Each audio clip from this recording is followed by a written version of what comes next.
Welcome to Conflict News 24. Firstly, a news story about China, South Korea, a conflict about a deployment of anti-missile system which was deployed in 2017 in South Korea, a US air defense system.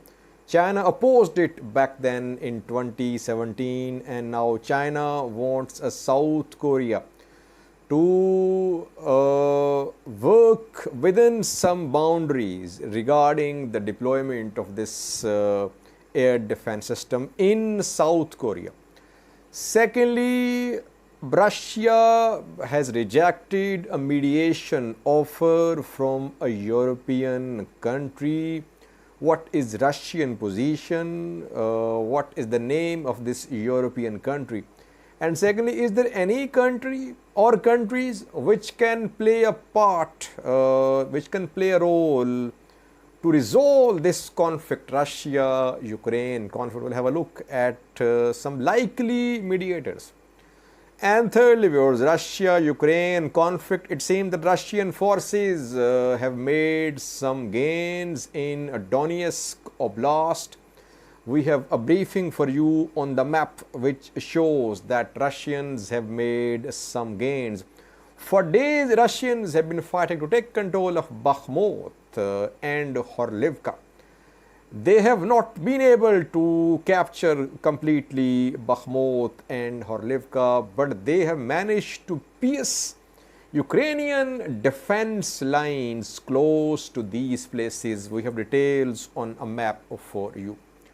Firstly, viewers, we have been updating you about China-Taiwan conflict that after Nancy Pelosi's visit to Taiwan, China laid siege to Taiwan for around a week. China conducted military maneuvers around Taiwan. Now maneuvers have come to an end, and gradually life which had come to a standstill in Taiwan is being normalized.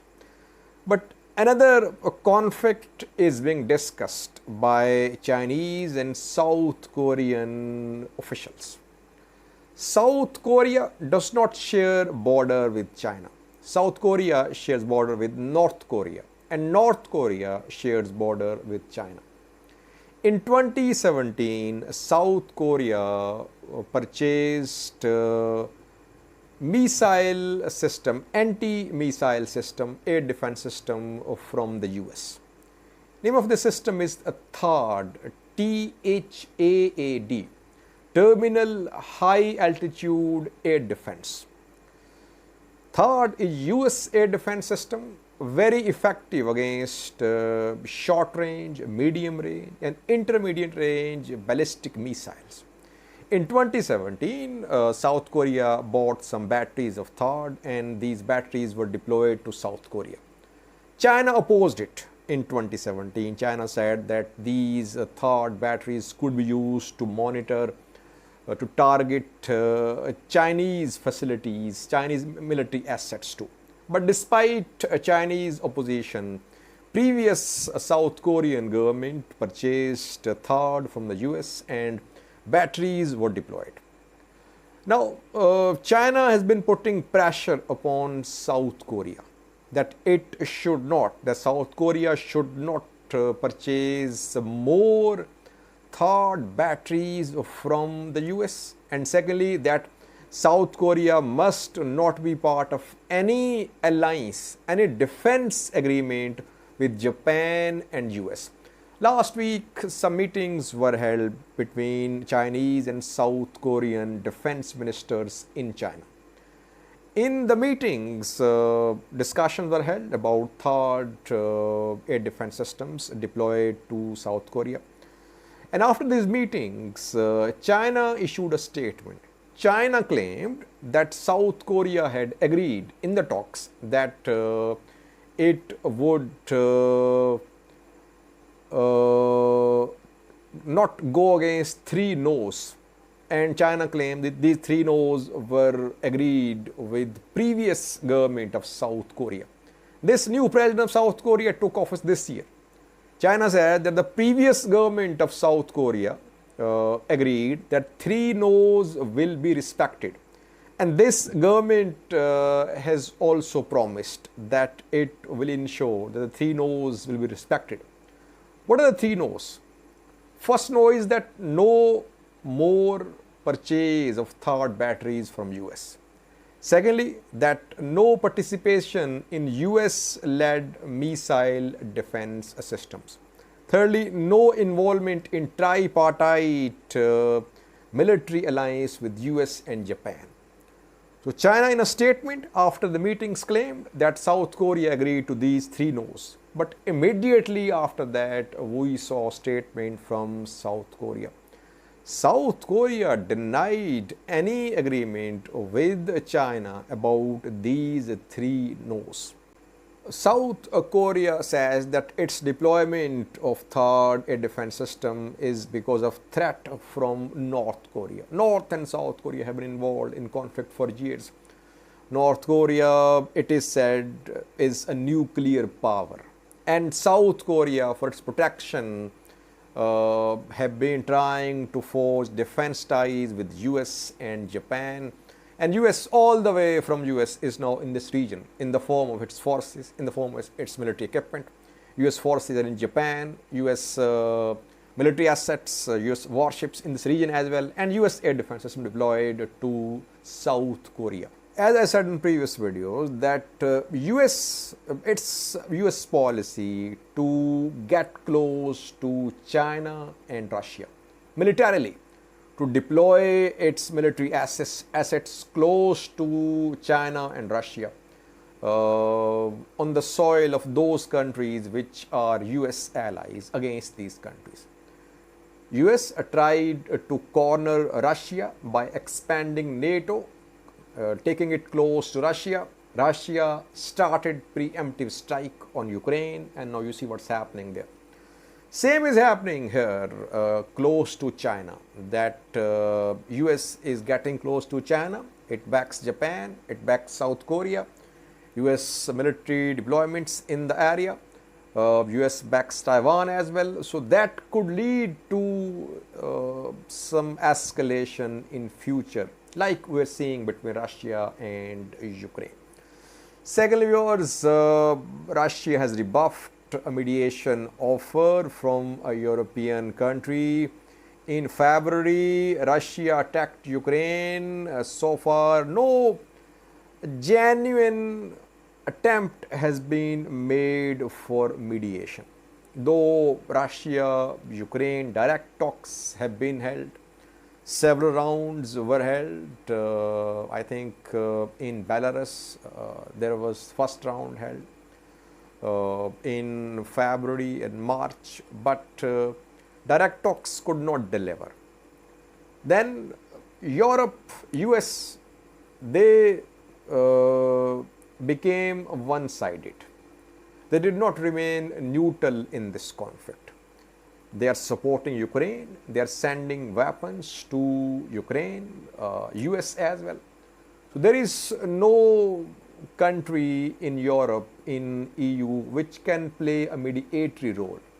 Switzerland offered to mediate between Russia and Ukraine.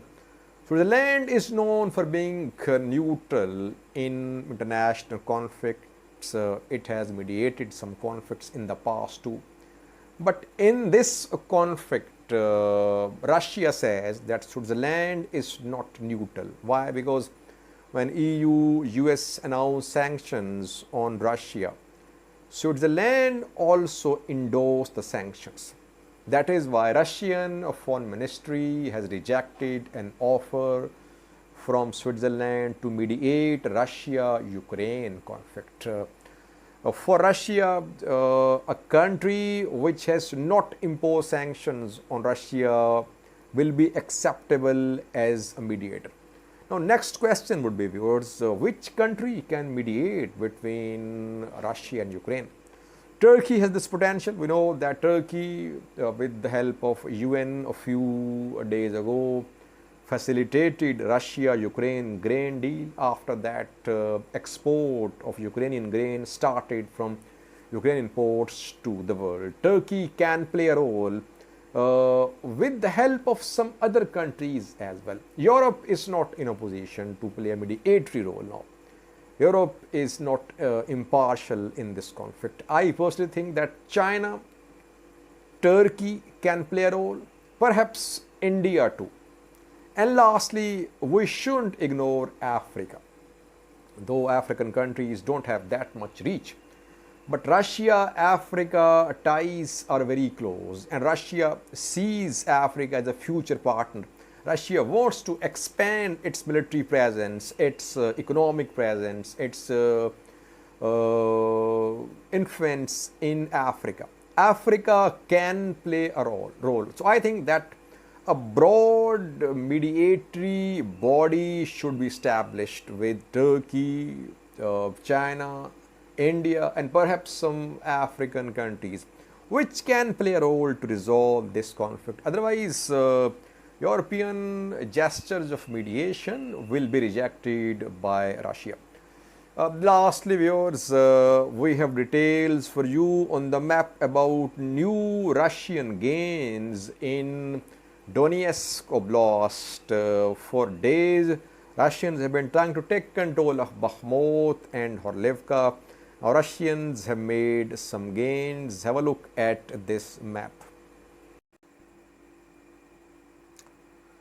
Before having a look at new Russian military gains, let me brief you a little about what happened 48 hours ago when in Crimea, a Russian air base was attacked by Ukraine. You can see here Crimea. This is Crimea, viewers.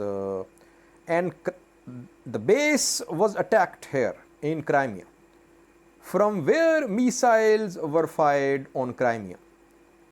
You can see Kherson here. Kherson city under the control of Russian forces. Somewhere from here, from close to Mykolaiv, missiles were fired reportedly, and the missiles hit a place here in Crimea. So this area, the distance between Crimea and this place close to Mykolaiv is around 200 kilometers. And this area is under Russian control, this one as well. So missiles flew over these territories and they reached Crimea. Question is, where were Russian air defense systems?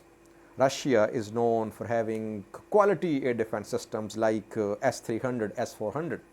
In Crimea, there must be deployment there would be deployment of S-400 air defense system. But despite the deployment of S-400, air base here in Crimea came under attack, and several Russian bombers and fighter jets, they were destroyed. Some Su-24 bombers and some Su-30 multi-role jets were destroyed in this attack here in Crimea. It means that somehow Ukrainian missiles evaded Russian air defense system. Now the problem for Russia would be to secure its back. Russians are somewhere here, Kherson, and along this strip, which is Dnieper River. How to secure this territory, this is Russian back, because Ukraine from Mykolaiv, from Kryvyi can now reach behind Russian defense lines. Ukraine can now hit Russia as well, mainland Russia. It can hit Crimea as well. So how will Russians secure their back? Now, it's a very important question. Now, new Russian gains, which we have seen the last 72 hours. You can see Horlivka. To the north of Horlivka is Bakhmut. Both are in Donetsk Oblast. And for days, Russians have been trying to take control of Horlivka and Bakhmut. they have not been able to completely control Horlivka and Bakhmut, but they have managed to pierce Ukrainian defense lines, and Russians are now reportedly here between Bakhmut and Horlivka. They have managed to reach. Here you can see a place called Dacha. Reportedly, fighting is ongoing near Dacha now. It means the Russians have reached Dacha. And before that, they took control of these two places. Firstly, Travniv, and secondly, Haladosov. Travniv and Haladosov are under Russian control, and fighting is ongoing near Dacha.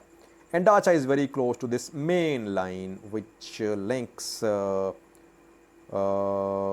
two areas where fighting has been going on, Bakhmut and Horlivka. So Russians have made some gains. They have managed to get close to this main road which links Bakhmut and Horlivka. Secondly, what about Bakhmut? Where are Russians? Russians reportedly have managed to enter Soledar. You can see Soledar here. And there is a power plant in Soledar, and reportedly the power plant is under Russian control. Some Chechen fighters claimed yesterday that Soledar power plant is under Russian control. It means that Russians are very close to Bakhmut. They are in Soledar.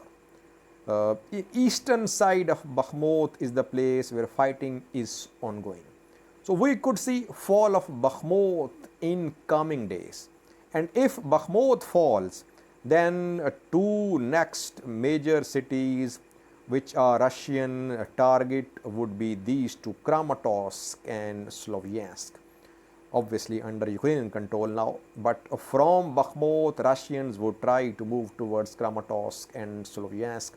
So far, Bakhmut is not under full Russian control, but here along this line, they have managed to made some gains, and we could see their advance towards Horlivka and in Bakhmut as well. Thank you for watching.